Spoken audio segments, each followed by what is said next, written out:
Nggak apa-apa, nggak apa-apa, nggak penting kok ukuran itu. Yang paling penting di atasnya teko. Jadi ngucur terus, penuh terus, luber, mati-matian dibagiin ke siapa aja, pasti nggak kurang tuh rezeki. Ini rezeki yang paling enak. Inilah rezeki ahli sodako, ahli syukur. Makanya teman-teman sekalian, udahlah, jangan kebanyakan nabung, banyak sedekah. Der aja sedekah tuh nggak usah banyak mikir. Kalau mikir tuh nggak jadi. Harusnya Ustaz Yusuf Mansur kesini nih, dijamin tuh kita bisa bangkrut ya kan. Saya termasuk korban beliau. Habis tuh rumah, tanah, mobil, tabungan. Tapi Masya Allah sekian tahun kemudian balik lagi dalam keadaan lebih melimpah, lebih berkah. Aduh, Masya Allah, Masya Allah. Tes dulu. Ini tes standar, namanya tes YM ya. Saudara kalau punya uang 110.000, jujur, saudara mau sedekahkan berapa? 10.000. Saya hargai kejujuran. Jujur ya, 115.000 berapa? 5.000. 116.000 ya. Itulah saudara ya. Jadi kita ngeluarin 10.000 itu dengan tertekan, karena ada yang lebih kecil. Gini ya, ini kan masih muda-muda. Kalau punya uang nggak usah ragu-ragu. Potong dulu sebelum dimasukin saku. Potong 5%, gaji potong 2,5% zakat, 2,5% misalkan sedekah. Cobain, nggak usah dulu mas, potong. Lihat jadi miskin nggak? Pasti nggak. Naik, potong 10%. Dapat uang berapa? 4 juta, potong 400 langsung sedekahkan. Jangan pakai. Lihat jadi miskin tidak? Tidak. Potong, naik 20%. Kenapa jadi tegang begini? Ini kan rencana. Ya Allah, dasar pelit kita ini. Baru juga rencana udah tegang. Atau relax aja ini. Saya nih Pak, maaf ya, kalau sekarang saya dapat 10 miliar, nggak ragu tuh. 5 miliar buat ibu-ibu, 5 miliar buat bapak-bapak. Dan beres. Gimana dong habis? Ya saya tinggal ngelamun lagi. 100 miliar sendirian. Kenapa sih ngelamun aja pelit ya kan? Aduh Pak, berat Pak, karyawan kita ya. Nah dengerin ya. Syukur itu la in syakartum la azidannakum. Jaminan bagi ahli sedekah itu. Saya baru kemarin dari Banjarmasin ini kemarin nih. Di sana ada pengusaha batu bara yang sangat dikenal kedermawanan. Sampai itu yang memberi sambutan, saya tahu ibu ini usaha batu bara tuh mulai dari bawah Petromat. Kali-kali sekarang perusahaan udah multi, pelabuhannya juga besar, ada armada lautnya.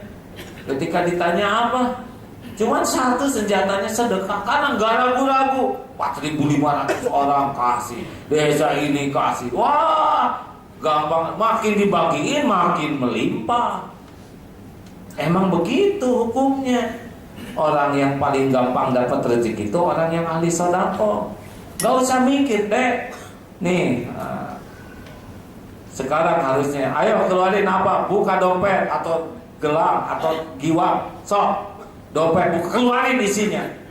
Itu saya dengan ucapan Yusma itu, pasti saudara nyesel ya kan? Gue pulang pakai apa? Dulu tuh di Istiqlal motor pada ditinggalin bu. Iya yang udah lunas, giliran yang belum lunas kami yang repot. Pasti nyesel. Awalnya nyesel, tapi ketika itu dilihat tidak sedekah kita oleh Allah? Jawab, dilihat tidak? Disaksikan tidak? Dihitung tidak oleh Allah? Disia-siakan tidak? Disia-siakan tidak? Ini Allah lagi ngedengerin kita, dibales tuh oleh Allah. Nanti nyeselnya jadi 2 kali. Kenapa? Nggak dari dulu saya senang sedekah. Punten hadirin, saya pernah dengar Ustaz, habis tuh harta saya, benar. Udah tanah, rumah, mobil yang bagus-bagus, uang tabungan. Demi Allah itu 6 tahun yang lalu tuh enggak tuh nggak berkurang. Pesantren berkembang, anak-anak malah jadi hafal Quran. Usaha malah lebih enteng, lebih gampang, dan lebih gede lagi. Begitulah. Masya Allah. Siap mau ngeluarin uang sekarang ketemu dulu. Secara teori kami siap ya. Secara praktek ingat Ramadan barang-barang naik ya. Saudara. Emang jatah saudara rezekinya dikit gitu. Rekan-rekan mulai ya. Jangan suka senang dengan nahan. Keluarin aja pasti dilihat Allah. Boleh nggak kalau sedekah dengan niat, misal saya punya utang 10 juta, saya sedekah 1 juta. Ya udah nggak apa-apa, asal yakin Allah yang ngebayarin. Kan masa hitung-hitungan dengan Allah juga udah tahu lah kita masih tingkat rendah begitu ya. Iya, kita minta dunia ke Allah tuh nggak apa-apa, asal mintanya ke Allah. Kalau gitu nggak ikhlas, itu mah ikhlas mah tingkatannya banyak. Ya. Saya mah sedekah tuh karena takut kena musibah. Ya udah sedekah aja, asal takutnya ke Allah udah bagus. Nanti memang yang paling top sedekah itu sebagai syukur. Alhamdulillah saya dimudahkan rezekinya. Lihat orang itu udah naik lagi tingkatannya. Kalau belum sampai ke tingkat itu, misalkan kita kelas 1 SD, nggak perlulah pelajaran kelas 1 SMA. Nanti juga naik sendiri kalau benar. Ya. Nah itu fondasi bisnis. 1, jangan takut. Semuanya udah dapat rezekinya, ada jatahnya. Tinggal diambil dengan caranya, mau cara jalan Allah, cara real sendiri. Kayak masuk hutan sendiri atau mau dituntun. Kalau kita sholatnya bagus, ibadah bagus, ngaji bagus, hati bagus, Allah bakal nuntun ketemu dengan rezeki kita. Gak ada yang ambil. Apa yang ditetapkan untuk kita gak meleset. Ya, akhwat, makanya kalau misalkan ada 5 akhwat, naksir 1 ikhwan, gak enak ya. Kita balik. Ada 1 ikhwan ditaksir 5 akhwat. Sama aja. Ya terserah saya. Nggak usah, waduh gimana, itu si calonnya tuh 5 teman saya naksir sama dia, sedangkan posisi saya mah kurang cakep, kurang uang. Tenang. Nggak tenang juga tetap nggak menyelesaikan masalah. Benar? Mending pasrah ya Allah, ini teh yang mana aslinya ya Rob. Ini 5 angel naksir kepada seseorang. Kalau memang jatah dia tuh saya nggak usah ikut-ikutan cinta ya Allah. Kalau emang jatah saya tuh yang teman-teman itu cariin yang lain lah ya Allah. Harus sopan ke Allah ya, nggak boleh ngomong gitu. Dan takdir mah nggak akan kemana-mana. Jodoh tuh benar-benar rahasia Allah. Ada yang diketahui, ada yang nggak diketahui, ada yang udah jodoh tiba-tiba nggak jadi jodoh, tiba-tiba jadi jodoh lagi. Ada yang begitu.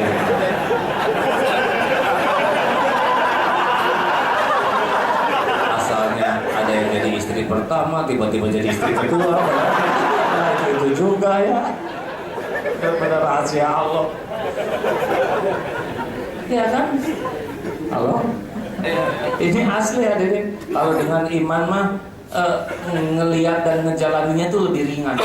Tapi kalau nggak pakai iman ruwet dan cirinya kalau kita berpikir salah tuh gelisah, marah, kotor, itu pasti salah. Harusnya mah nggak begitu gawat. Dan lihat dunia emang nggak ada yang bahaya.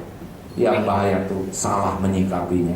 Soal ujian tuh nggak ada yang bahaya. Orang tidak lulus tuh bukan karena soal, orang tidak lulus karena salah jawabannya. Yang berapa Pak? Masa nggak berhenti?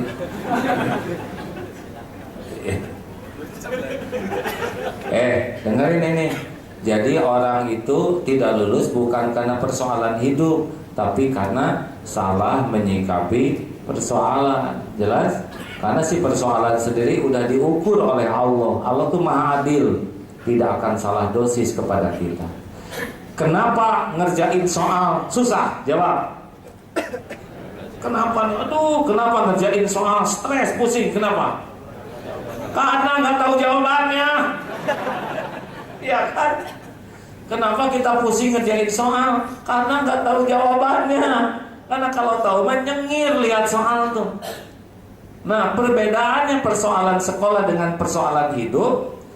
Coba kalau di sekolah, aduh susah nih. Terus kita ngomong, oh, Bu Guru yang baik. Ibu Guru adalah seorang yang baik hati. Ibu, tolong kerjakan soal ulang seluruhnya, Bu. Jangan sisakan satupun kepada saya. Kira-kira diapain oleh guru? Digetok hadirin. Tapi kalau dalam persoalan hidup beda lagi, Pak. Rasulullah itu doanya begini, ya hayyu ya qayyum birahmatika astaghits wa aslih li sya'ni kullahu wa la takilni ila nafsi tarfat ain.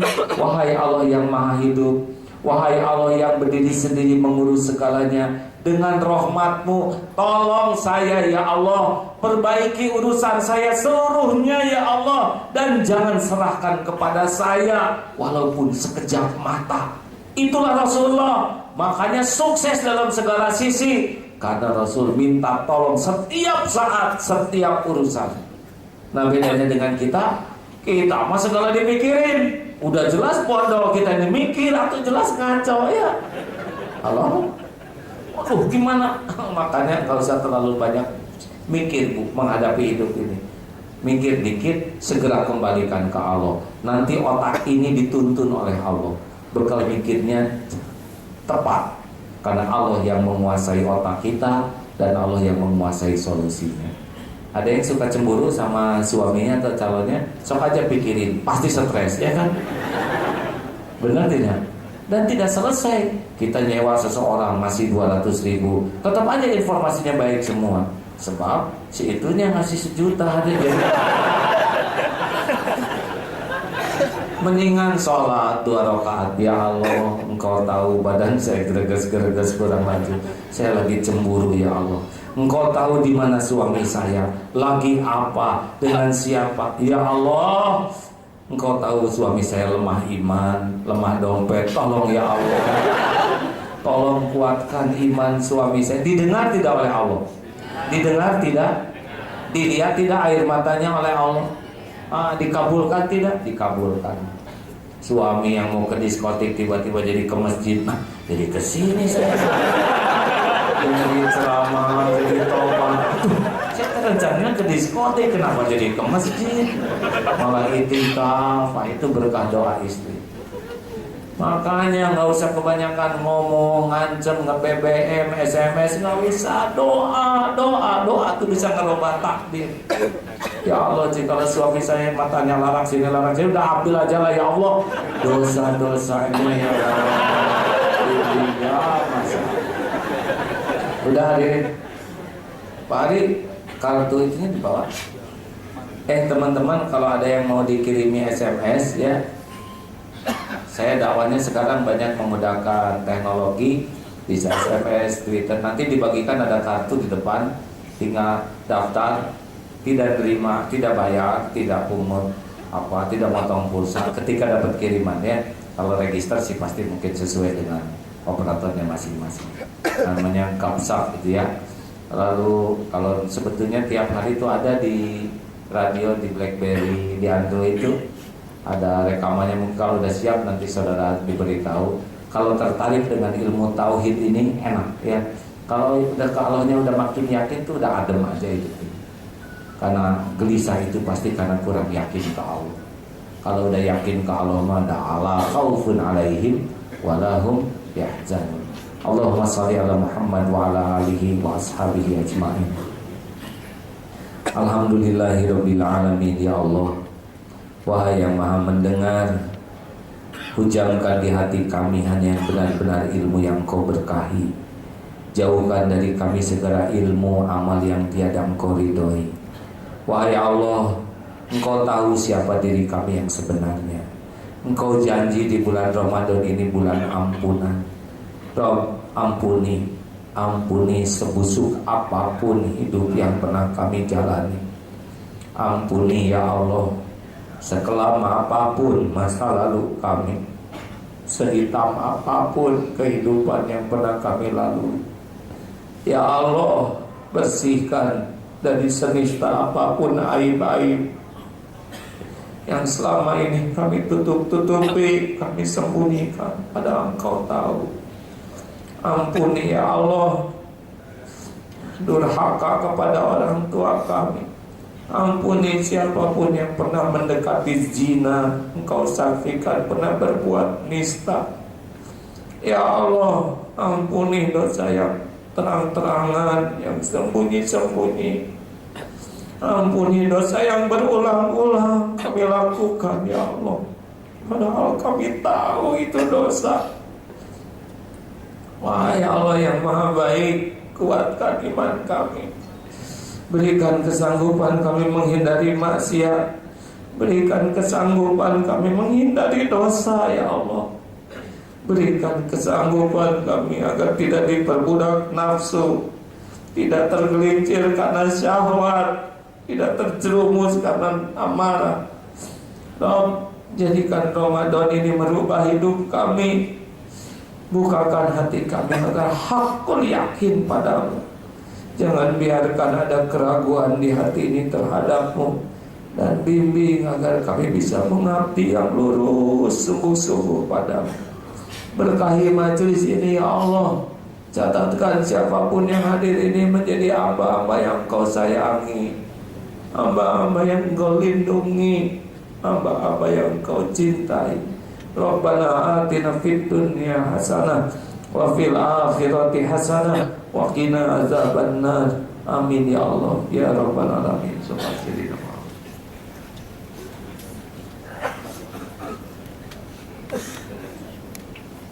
Hadirin, sudah jam 1, mungkin ada kewajiban saudara di kantor masing-masing ya. Begitu aja Mas, cukup ya. Demikian, subhanakallahumma wa bihamdika asyhadu an la ilaha illa anta astaghfiruka wa atubu ilaik. Assalamualaikum warahmatullahi wabarakatuh.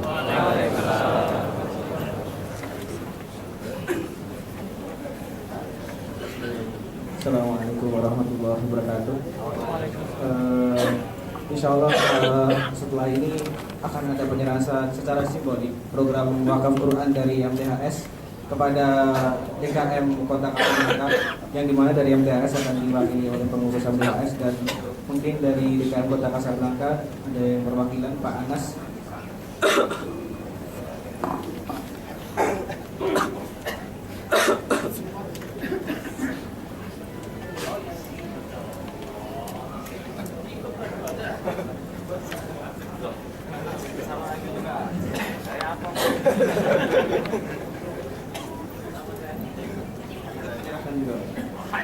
Nyumbang.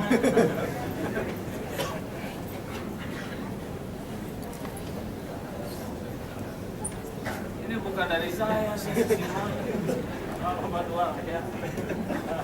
Banyak pajak pula. Terima kasih atas sumbangan dari para jamaah. Insyaallah kita akan masih menunggu sumbangan wakaf Qurannya.